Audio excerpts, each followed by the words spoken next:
Today I want to talk to you guys about 5 of the best characters that everybody is kind of sleeping on in Smash Ultimate. Now, these aren't necessarily the very best characters in the entire game, but instead characters that have been getting pretty decent results, but haven't really had that many people playing them, or on the other hand, haven't really had that much talk about these characters. People have kind of been, throwing them under the rug a little bit, and I want to shine a little bit of light on these characters. With that said, let's get going. So the first character I want to talk about today is going to be Ganondorf. And I know you probably think to yourself, what? Ganondorf, he's kind of a mean character. He's kind of all over the place. He's pretty unreliable. He has a pretty bad recovery. Why would you be thinking this character's pretty darn good? And honestly, I think in the past, I would have been agreeing with everybody. He seems pretty bad according to past statistics. But in this game, he's actually been doing quite well. We've been getting quite a bit of results with this character. And even in the most recent collision, Nairo pulled him out and beat Light with him, which I think is honestly kind of showing to that, while this character might not be able to beat everyone, he can do quite a bit, even in the top level of gameplay.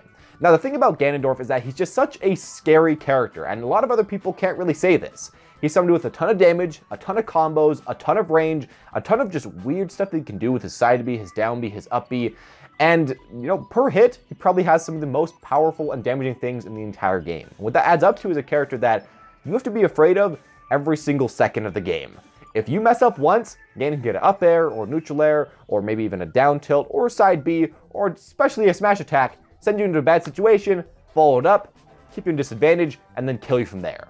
He's just such a weirdly ridiculous character. His arrows are very safe, they do a ton of damage, and, overall, just some of his moves are kind of insane, which you normally wouldn't expect of this character.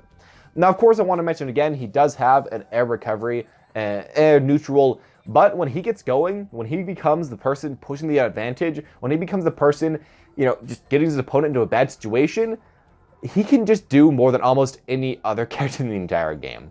And, while that won't always happen, I think it definitely can happen enough that we shouldn't be sleeping on him, and that we should be keeping up on the results with Ganon, because I think he does have a lot of potential, especially in the future, if people can just master him to the best of their abilities.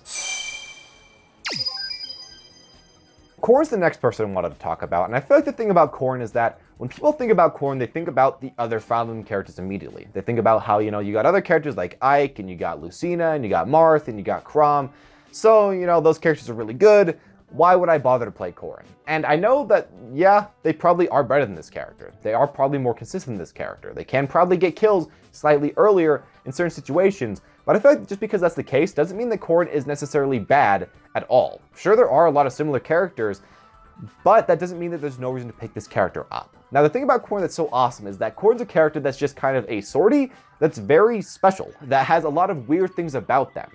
And while some of those things were nerfed, and I hope that they are potentially buffed in the future, like her side B, which is just an awesome idea for a move, a lance that you can move around with, you can deal damage with, and her neutral B, a stun move that combos into a stealth that can get a kill, you really just don't see that way too many other places. You don't see the other sword characters like that at all. And while her aerials are pretty similar to the other sword characters, that's not necessarily a bad thing at all. Her forward air is quite safe on shield, neutral air and back air are just godlike when hitting the opponent's shield, can combo pretty well, and speaking of combos, she has a lot of them. Off down tilt, up tilt, jab works pretty well, and overall I think she's a character that just has a lot of stuff she can do. And while some of the stuff may not be as consistent or as powerful as some of the other sword characters, I think she's still really honestly a pretty darn good pick.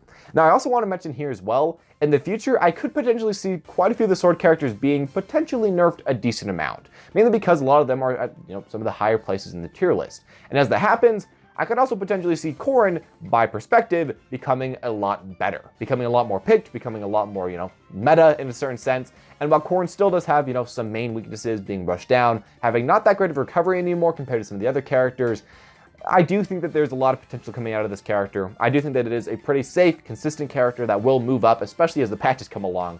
And overall, I really like to see Corrin in bracket, so, I hope to see some more of this character in the future. The third pick here is Dr. Mario, and I know a lot of you guys are probably thinking, Dr. Mario, again, kind of like Ganon, was really bad in the last game, didn't really have way too much going for him, and why would you pick Dr. Mario when you have a character like Mario who's just a faster, more comboing Dr. Mario? Who would do that? And in the last game, I'd say, yeah, you probably shouldn't. There really honestly aren't way too many reasons to pick him up. But in Ultimate, Dr. Mario has so much random stuff going for him that I wouldn't really expect. Now, of course, compared to Mario, he has a ton of damage. He just does much more damage per hit, and that just kind of makes sense, trading in speed for power. But other than that, he just has a lot of other random things going for him. And I think one of the main things is going to be kill power. From up smash, to side smash, to up B out of shield, to down B, which you can go down throw to down B and kill like 40%, to something even as simple as a back throw, which kills also like 140%. He has weird things that just pull out kills kinda out of nowhere that regular Mario doesn't really have. In a lot of cases, regular Mario will get more damage per hit, but Dr. Mario needs to win neutral less, get less hits, and kill his opponent a lot earlier. And speaking of neutral, Dr. Mario's really isn't that bad. While he is a little bit slower than Mario, which does kind of suck, most of his moves are pretty much just as safe. While as well, when he hits, they do more damage. And he also has pills, which confirm into different combos, which confirm into kill confirms, which just apply a lot more pressure on shield than, regular Mario potentially has.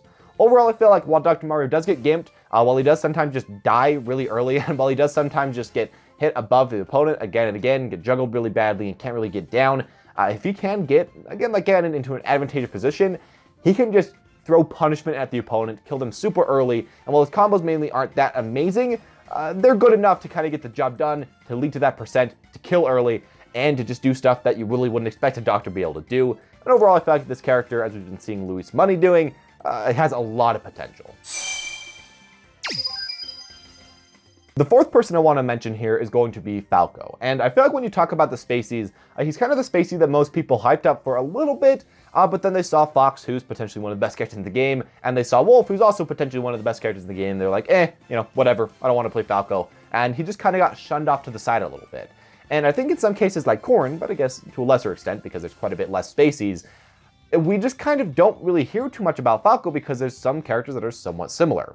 Now, of course, this is going to be the case with this character. And while, again, maybe Fox or Wolf will be nerfed in the future and that will help kind of raise Falco by comparison, I don't even think we really have to think about that way too much because Falco by himself is honestly a pretty darn amazing character. And I think the main thing you want to look at when you're looking at Falco compared to these other characters is combo potential. Now, while Fox and Wolf both have decent combo potential, they mainly do a lot of damage per hit. But when you look at Falco, you see a character that can easily, off of essentially any hit, get 40 to 60% if 100% optimized. Now, it is very hard to do this. It's very hard to make sure that every single hit leads into another hit, putting your opponent into a bad situation. But he can potentially do that. And I feel like Falco is one of those characters that right now is just kind of okay because people really can't get everything out of him. They can't combo into all of his smashes. They can't get all those aerial combos. They can't make sure that every single hit really is maximized. But in the future, I think that's definitely going to be put the case. And I think it's going to become just quite a bit better from where he is right now. I guess I want to mention as well, Falco really isn't that bad at anything. He has a pretty good recovery. He has a pretty decent neutral. He has a pretty decent projectile. He has a alright reflector. And there's nothing really that awful about this character. Maybe he could use a little bit more range, but that's kind of it. Overall, he's kind of good at everything and amazing at combos, and as time goes on, I think this is going to make him rise over and over and over again. And while, most spaces probably won't, stick to Falco, I feel like he has a lot of potential and probably be one of those characters that most people won't know the matchup for, and that if they don't, you can really wreck out with this character. The final character I want to talk about is going to be a little bit different from the other characters I mentioned, because beforehand, mainly I'm talking about a lot of mid-tiers that I think have a lot of potential to potentially go up to high tier or just do really well in tournaments. But the character I'm talking about now, Shulk, is one that for a long time people thought was honestly really great. People thought he was top 5 at a point, and then top 10, and then top 15, and now some people are saying he's around top 20. But I feel like he's one of those characters that, got a lot of hype and kind of died down, and now not that many people are talking about him, and not that many people are really playing him anymore. But I personally think that Shulk has a ton of potential in this game. And I think that while he is a character that really isn't going to do that well in early meta, he's actually doing pretty well. And just by him doing well without really that much tech and with just mainly having a good neutral and a good solid sword and just doing that alone and being like a top tier, when you think about it in the future, yeah, he has so much potential to go. He's already doing so well. He's definitely a character you do not want to be sleeping on. Now, the thing about Shulk that's so good is simply put that he has a really solid neutral. He has a long-range sword, he has a good amount of end lag, not too much anymore. His moves are pretty darn safe, and he can apply a good amount of pressure if he needs to. And that's all pretty good. That makes him a pretty good character. But I think the thing that most people are sleeping on is just his potential as a character.